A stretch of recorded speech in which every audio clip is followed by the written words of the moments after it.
Hello everyone, आज हम continue करेंगे क्लास 9 का चैप्टर साउंड। लास्ट लेक्चर्स में हमने कैरेक्टरिस्टिक्स ऑफ साउंड के बारे में पढ़ लिया था। वेव्स के साथ रिलेटेड टर्मिनोलॉजीज क्या होती है ये हमने समझ लिया था।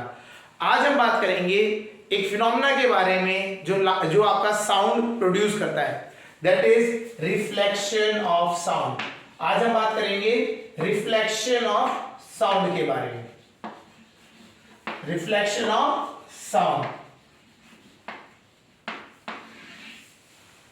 रिफ्लेक्शन ऑफ साउंड होता क्या है ये चीज समझते हैं।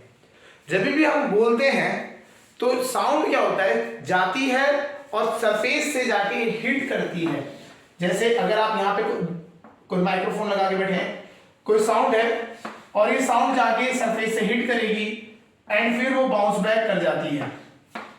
ठीक है, तो ये जो bouncing back of sound after striking an object is known as reflection of sound. चलिए इसी डेफिनेशन लिखते हैं। क्या होती है bouncing back of sound? Bouncing back of sound after striking an object, striking an object कह लीजिए या फिर surface, an object or surface is called reflection of sound, is called reflection of sound. So ये phenomena होता है जो sound produce करता है और ये बहुत इंपॉर्टेंट फिनोमिना है। हम डे टू डे लाइफ में इसको बहुत यूज करते हैं। तो साउंड क्या होता है, जब हम प्रोड्यूस करते हैं साउंड को, ये जाती है और अगर कोई सरफेस है आगे तो उससे हिट करके बाउंस बैक कर जाती है। इसे क्या कहा जाता है, रिफ्लेक्शन ऑफ साउंड। इसके लॉज भी हैं, इसको अगर हम बात करें तो इनके लॉज भी हैं। चलिए उन लॉज को भी समझ लेते हैं। तो laws of reflection of sound. अब हम बात करते हैं, ये तो फिनोमिना था, इस फिनोमिना को जो गवर्न करता है वो लॉ क्या है, वो लॉ समझ लेते हैं। वो लॉ ऑफ, या हम कह सकते हैं लॉज ऑफ, दो लॉज हैं तो दो होंगे, laws of reflection of sound, laws of reflection. ठीक है, laws of reflection of sound. तो हमें आप बात करते हैं laws of reflection of sound पे कि क्या क्या लॉज हैं आपके। ठीक है, तो इसमें क्या होता है आप समझिए, अगर हम सरफेस को रख लेते हैं और यहां पे वो साउंड प्रोड्यूसिंग ऑब्जेक्ट है, कोई भी साउंड प्रोड्यूसिंग ऑब्जेक्ट है, इससे साउंड निकल रही है, साउंड आगे को ट्रेवल करेगी। साउंड क्या होगा आपकी, ट्रेवल करेगी इस तरीके से आगे वेव की फॉर्म में। ठीक है, ये होता है 90 डिग्री पे, जिसे हम कहते हैं नॉर्मल, इसे कहते हैं नॉर्मल। जो लाइट, जो साउंड वेव आ रही है, देखिए इसकी जो रिफ्लेक्शन ऑफ साउंड है और रिफ्लेक्शन ऑफ लाइट, इन दोनों के लॉज बिल्कुल सेम है। ठीक है, तो जो लॉ है आपका साउंड के लिए वही लॉ है रिफ्लेक्शन लाइट के लिए, रिफ्लेक्शन ऑफ लाइट के लिए। ठीक है, तो हम इसको बना लेते हैं। ये जो लाइन आ रही है इसे कहा जाता है इंसिडेंट रे। इंसिडेंट रे, अगर जो साउंड की जो स्टार्टिंग की इनिशियल रे है उसे कहा जाता है इंसिडेंट रे। ये 90 डिग्री पे गिर रहा है इसे कहा जाता है नॉर्मल रे। ये वाली जो लाइन है ये नॉर्मल रे होती है, नॉर्मल रे नहीं नॉर्मल कहा जाता है। और लास्ट जो होती है वो होती है जो निकल के जा रही है वो है आपका रिफ्लेक्टेड रे। ठीक है, तो साउंड प्रोड्यूस हुई, गई, टकराई और इधर को चली गई, तो इंसिडेंट रे, नॉर्मल और रिफ्लेक्टेड रे ये आपका होता है। ये जो एंगल्स हैं, इस एंगल को आई को कहते हैं angle of incidence, angle of incidence. और दूसरा जो है ये एंगल, इसको आर बोला जाता है, ये होता है angle of reflection, reflection, angle of reflection, angle of reflection. ठीक है, तो आपको डायग्राम पता होना चाहिए क्या है। साउंड प्रोड्यूसिंग ऑब्जेक्ट से साउंड निकली वो है आपकी इंसिडेंट रे, सरफेस पे टकराई, सरफेस पे जो परपेंडिकुलर बनाएंगे वो है आपका नॉर्मल, और जो साउंड रिफ्लेक्ट होके बाहर निकली उसे कहते हैं रिफ्लेक्टेड रे। क्लियर हो गया। अब लॉ कहता क्या है, अब लॉ के लिए आते हैं फर्स्ट लॉ। फर्स्ट लॉ ये कहता है incident ray comma normal and reflected रे, इंसिडेंट रे, नॉर्मल एंड रिफ्लेक्टेड रे, all lie in the same plane, all lie in same plane, एक ही प्लेन में लाई करते हैं, मतलब एक ही लेवल पे लाई करते हैं। अगर साउंड वेव यहां से निकल रही है, ठीक है, यहां से बताएं साउंड वेव ऐसे जा रही है, टकराने के बाद इसी प्लेन पे, इसी सरफेस पे जाएगी बाहर। क्लियर हो गया? या फिर अगर मैं सपोज करिए ऐसे हमने रख दिया सरफेस, ये सरफेस है, यहां से साउंड वेव आ रही है, टकरा रही है, तो नॉर्मल नीचे को हो गया, तो साउंड वेव इसी प्लेन पे रहेगी। तो साउंड वेव जो होती है वो एक ही प्लेन में, उसमें इंसिडेंट रे होता है, एक ही प्लेन में उसका इंसिडेंट रे हो गया, रिफ्लेक्टेड रे हो गया और नॉर्मल होता है। ये इसका फर्स्ट लॉ है। ठीक है, सेकंड लॉ पे आते हैं। सेकंड लॉ ये कहता है angle of incidence is equal to angle of reflection. Angle of incidence is equal to angle of reflection, angle of reflection। तो ये दो लॉ हैं कि आपकी जो इंसिडेंट रे है वो reflected, incident ray, reflected ray and normal, ये तीनों एक प्लेन में लाई करेगा, पहला लॉ। दूसरा law angle of incidence is equal to angle of reflection, ये इसका सेकंड लॉ। क्लियर हो गया? तो समझ आ गया होगा क्या होता है ये, आपके दो लॉज क्या होते हैं, ये आपको समझ आ गया होगा। इजी है, ठीक है। तो लॉज ऑफ रिफ्लेक्शन में दो ही है। आपका पहला है क्या है कि normal ray, incident ray and reflected ray all lie in the same plane. Second, angle of incidence is equal to angle of reflection. तो ये आपका क्या होता है, दो लॉज होते हैं जो साउंड में, साउंड के रिफ्लेक्शन को गवर्न करते हैं। क्लियर हो गया? तो साउंड के जो आपकी साउंड के जो लॉ, ये रिफ्लेक्शन का लॉ है, वो ये दो थे। क्लियर? अब हम बात करते हैं इसकी एप्लीकेशन है या नहीं है। यस, एप्लीकेशन की बात कर लेते हैं इसकी।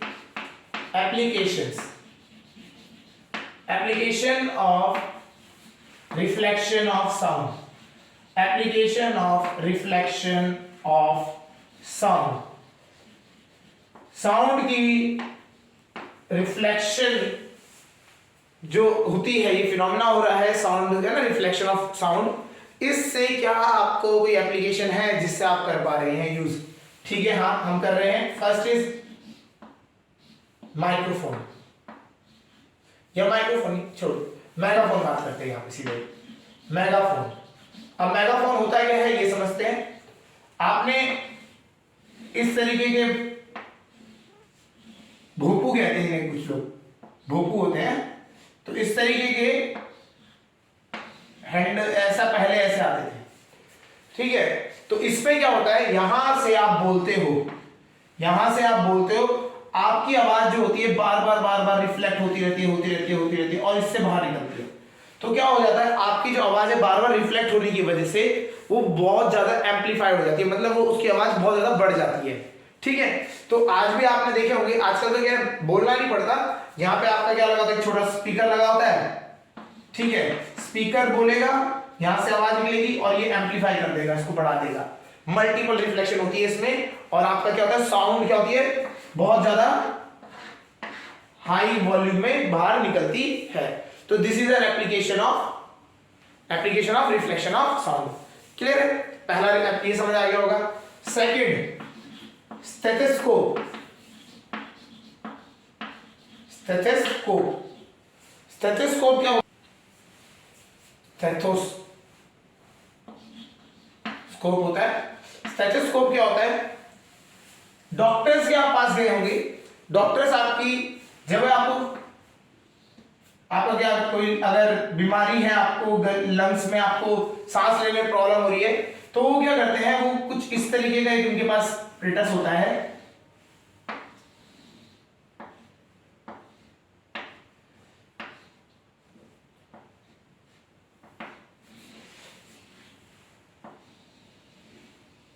और इसके स्टार्टिंग में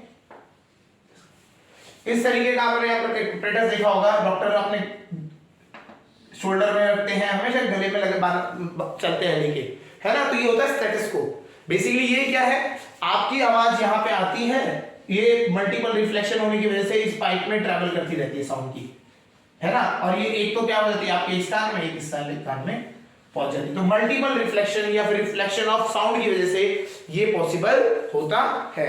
तो स्टेथोस्कोप जो होता है वो आपका क्या करता है, साउंड को रिफ्लेक्शन की हेल्प से बेंड पाइप से पास करता है और आपको कानों तक पहुंचाता है।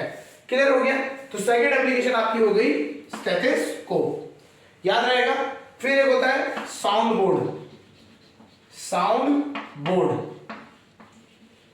अब ये साउंड बोर्ड क्या होता है, बहुत बड़े बड़े ऑडिटोरियम्स में आप बात कर देखेंगे या मूवी हॉल्स होंगे तो उनकी स्क्रीन्स जो होती हैं उनमें पीछे कर्वेचर सा होता है, एक बहुत बड़ा बोर्ड होता है वो पीछे कर्वेचर में लगाया जाता है। इससे होता क्या है, इस ऑडिटोरियम में परफॉर्मेंस चल रही है तो जो भी साउंड है वो सारी की सारी यहां से जो निकल रही है वो इससे टकराएंगी और ये सारी आगे को आपके ऑडियंस में चली जाएगी। तो जो साउंड है जो एक साथ इकट्ठा होके आगे ऑडियंस पे पहुंचेगी। क्लियर हो रहा है। और इसकी वजह से क्या होता है, ऑडियंस को आवाज जो है प्रॉपर सुनाई देती है, प्रॉपरली यूनिफॉर्मली आवाज आपकी आगे को ट्रांसफर हो जाती है। साउंड जो पीछे को जा रही है बैक साइड उसको जाने की जगह रिफ्लेक्ट करके ऑडियंस पे ही भेज देता है। तो आपके यहाँ पे परफॉर्मर खड़ा है स्टेज पे, स्टेज के पीछे आपका क्या है, ये बोर्ड लगा हुआ है साउंड बोर्ड, और ये क्या कर रहा है, सारी साउंड को रिफ्लेक्ट करके आपके आगे ऑडियंस तक पहुंचा दे रहा है। समझ आ गया। तो ये इस तरीके से यूज होता है, साउंड बोर्ड इसे कहते हैं। क्लियर हो गया। चलिए नेक्स्ट जो है आपका, नेक्स्ट एप्लीकेशन की बात करें तो दैट इज सोनार, SONAR। ये बहुत इंपॉर्टेंट है। इसकी फुल फॉर्म है sound navigation and ranging. Navigation and ranging, sound navigation and ranging. ठीक है। ये क्या होता है, ये आपका समुद्र के जो आपका समुद्र होता है उसके जो बेस है मतलब आपका तल है उसका क्या करना, मैपिंग करने में हेल्प करता है। ये आप समुद्र के नीचे क्या होता है, बहुत सारे अलग अलग ट्रेन्स बने हुए हैं, अलग अलग, कहीं पर डीप है कहीं पे ज्यादा है। तो ये आपका शिप क्या ऊपर चल रहा है, ठीक है, शिप कुछ अमाउंट पानी के अंदर भी ऐसे होता है, ठीक है, इस तरीके से। तो इसमें क्या होता है, यहां पे हमने क्या करते हैं, हम साउंड की हेल्प से लाइट साउंड को भेजते हैं, साउंड नीचे जाता है, टकराता है, वापस आता है। तो इससे हम क्या कर पाते हैं, कहां पे गहराई है, कहां पे आपका, ठीक है, आपको पता लग जाता है कहां पे गहराई है, कहां पे आपका माउंटेन टाइप का मतलब थोड़ा सा हाई पॉइंट है। तो जिससे कि शिप क्या होता है अपनी मूवमेंट को कंट्रोल कर सकता है। ऐसा ना हो नीचे सपोज करिए पानी की कमी, नहीं पानी नीचे और तो जगह था, बीच में कोई एक बहुत बड़ा पॉइंटेड सा हिल खड़ा है या फिर कोई सपोज करिए शिप डूबा हुआ है वो पड़ा है, तो उससे जाके अपना शिप टकरा जाए, है ना, या वहां पे नीचे स्टोन्स की वजह से ज्यादा कुछ हो जाए, कोरल रीफ हो जाए, तो उनसे हिट ना करे शिप। तो शिप को बचाने के लिए आपका क्या होता है, सोनार को यूज किया जाता है और बेसिकली नेविगेशन करने में भी हेल्प करता है। शिप में तो चलिए है ही है, सबमरीन्स तो आप क्लोज पैक्ड है चारों तरफ से, हाँ है ना, चारों तरफ से क्लोज पैक्ड है, आपको पता कैसे लगेगा बाहर क्या चल रहा है, तो वो सारा सोनार की हेल्प से काम होता है।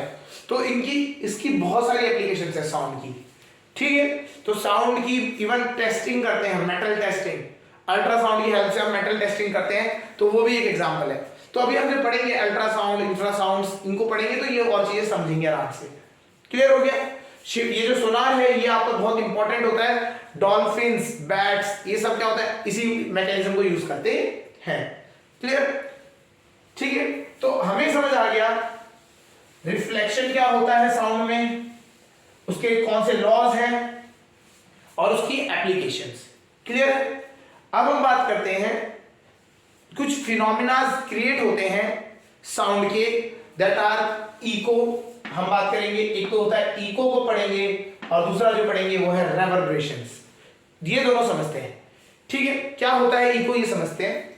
जब भी बहुत बड़े हॉल्स होते हैं हमारे, बहुत ज्यादा बड़े हॉल्स होते हैं, आप उसमें जाके अगर आप चिल्लाते हैं तो आपको अपनी आवाज वापस सुनाई देती है, रिपीटिव साउंड्स आपको सुनाई देती है, ठीक है।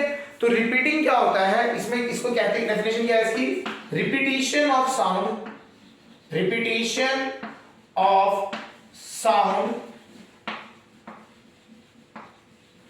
after reflection is known as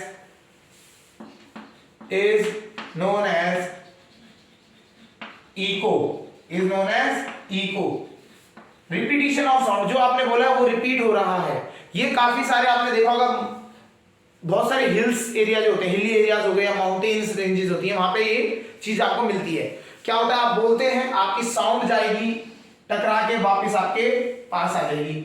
और होता क्या है, हमारे जो ईयर्स है, बेसिकली हमारे ईयर्स में क्या है, एक टाइम गैप होता है. हम जब हम कभी भी किसी की आवाज सुने तो हम डिफरेंशिएट तभी कर सकते हैं जब आपको उन दोनों साउंड्स के बीच में जो गैप है वो 1/10 ऑफ अ सेकेंड हो.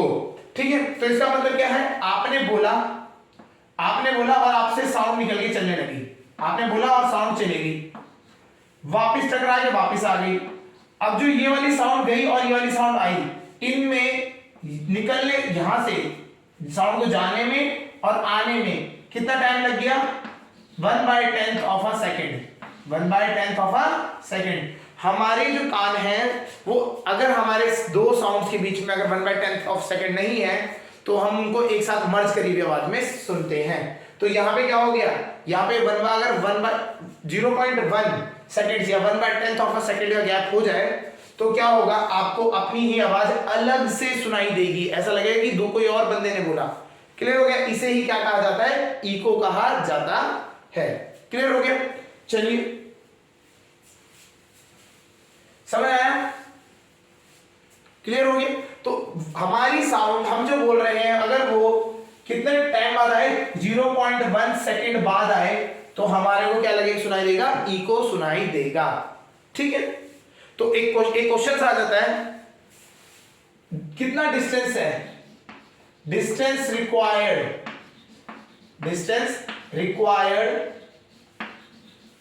To hear an echo, echo को सुनने के लिए कितनी दूरी रिक्वायर्ड है, चलिए कर लेते हैं. वही है, हम एक बहुत बड़ा रूम बनाते हैं, आप यहां पे थे, आपने बोला और यहां से साउंड गई, टकराई और वहां से टकरा के वापस आ गई. ठीक है, सपोज करिए डिस्टेंस इसने ट्रैवल किया d, कितना डिस्टेंस है, d डिस्टेंस करने के बाद ही हमें इको सुनाई देगा. तो हमने मान लिया डिस्टेंस d दूरी होनी चाहिए, तब जाके हमें इको सुनाई देगी. क्लियर बात है, ठीक है. और टाइम कितना लगेगा इसको, क्योंकि हमें पता है इको सुनने के लिए कितना गैप होना चाहिए हमारे बोलने में और वापस सुनने में, 1/10 ऑफ अ सेकेंड. तो टाइम कितना लगेगा, 0.1 सेकेंड. जो आपने बोला वो गया, टकरा के वापस आया, 0.1 सेकेंड के बाद ही होगा ये चीज. तो 0.1 सेकेंड का गैप होना चाहिए. ठीक है, डिस्टेंस हमारे को पता है, बस हमें निकालना है, टाइम हमें दे रखा है, स्पीड. हाँ, अब आता है speed of sound in air. अगर हम बात करें तो इट इज 344 मीटर पर सेकेंड, 344 मीटर पर सेकेंड हम यहाँ पे लेते हैं.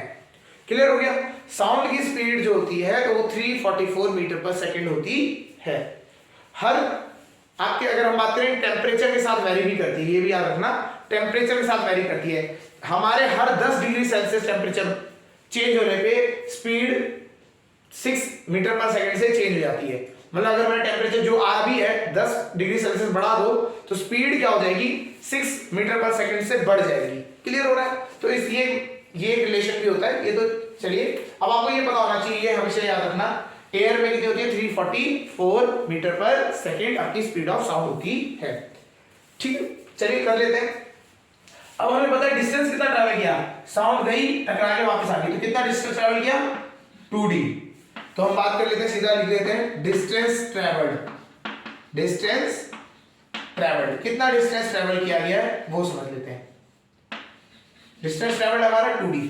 ठीक है, टाइम टेकन, कितने टाइम बाद हमारे को कान में सुनाई देना चाहिए, वो हमारे को पता है 0.1 सेकंड के बाद सुनाई देना चाहिए.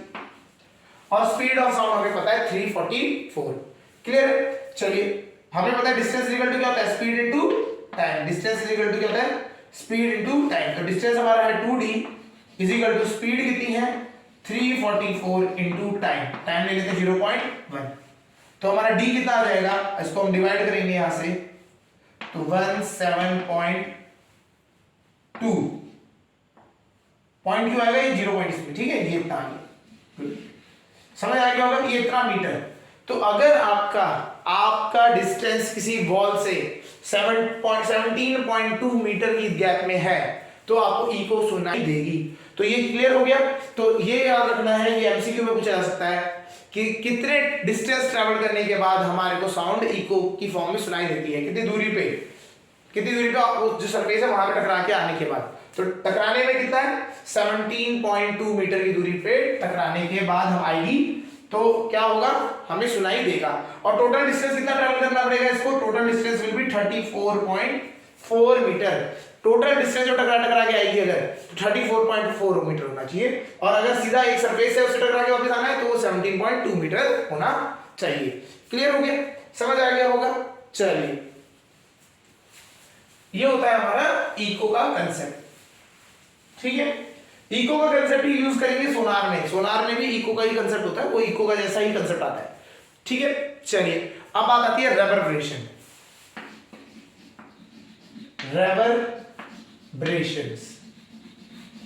रेवर्बरेशंस क्या होता है, बहुत सारे हॉल्स, जो बहुत बड़े बड़े हॉल्स होते हैं, उनमें क्या होता है, जब हम कोई ऑडियंस, मतलब आपके ऑडियंस में कह लीजिए या फिर आपको कोई भी परफॉर्म करता है तो उसकी आवाज क्या हो जाती है, गूंजने लग जाती है वहां पे, ठीक है ना। आपने बोला तो, लेकिन वो गूंज रही है आवाज, और वो ऑडिटोरियम या फिर आपका जो कॉन्सर्ट हॉल है उसमें आवाज जो गूंजती है उससे क्या होता है, आपको आवाज क्लियर नहीं आती, मिक्स मैच होकर आती है। तो उस फिनोमेना को क्या कहा जाता है, रेवर्बरेशन कहा जाता है, ठीक है, समझ आया। तो रेवर्बरेशन क्या होता है, जब आपकी आवाज गूंजने लग जाए, आप बोल रहे हो लेकिन गूंजने लग जाए, तो वो क्या हो जाता है, रेवर्बरेशन। क्या होता है reason, due to multiple reflection, बार बार रिफ्लेक्शन होने की वजह से क्या होता है, बार बार आपकी साउंड गूंजने लग जाती है, एक ही चीज को आपको ऐसे गूंजती हुई सुनाई देती है, वो क्या हो जाता है, रेवर्बरेशन। क्लियर हो गया। इसे क्या जाता है, परसिस्टेंट ऑफ साउंड, ठीक है, persistence of sound in a big hall, ठीक है। इसको लिख लेते हैं डेफिनेशन, परसिस्टेंस मतलब रह जाना आवाज का, of sound in a big hall, due to multiple reflections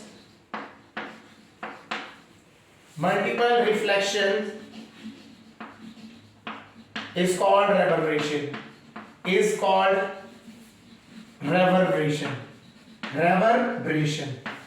ठीक है जी। रेवर्बरेशन इसीलिए होता है, गूंज जाना आवाज का हॉल में, क्योंकि मल्टीपल रिफ्लेक्शन हुए हैं। क्लियर हो गया। चलिए, ये समझ आ गया, ठीक है। तो ये क्या होता है, बार बार आवाज गूंजती रह जाती है ना। ये चीज आपके लिए क्या है, ये परफॉर्मर के लिए बहुत बेकार है। उसमें वो जो बोल रहा है वो आवाज गूंज रही है, ठीक है। उसको आवाज क्या होगी, अगर वो थोड़ी जल्दी बोलने वाला है तो उसकी आवाज क्या हो जाएगी, मिक्स होती हुई आएगी, आपको समझ ही नहीं आएगा क्या बोला उसने, ठीक है। चलिए, अब हम बात करते हैं इसको हटाया कैसे जा सकता है। Methods to remove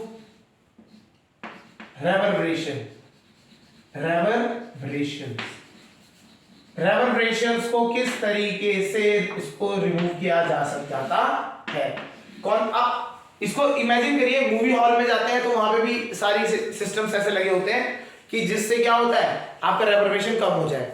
clear. अब देखिए कैसे कैसे क्या क्या सिस्टम यूज होते हैं। पहला सिस्टम है हैवी कर्टेन्स।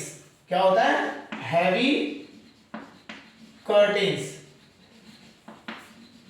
आप देखेंगे जब भी आप मूवी हॉल में जाते हैं तो गेट्स जो होते हैं उनको, उनके चारों तरफ वहां उनके पास कर्टेन्स लगे होते हैं, और वो भी हैवी कर्टेन्स होते हैं। ये कर्टेन्स क्या करते हैं, साउंड को एब्जॉर्ब कर लेते हैं, इसको वापस बाउंस बैक होने नहीं देते हैं, रोक लेते हैं। समझ आ गया।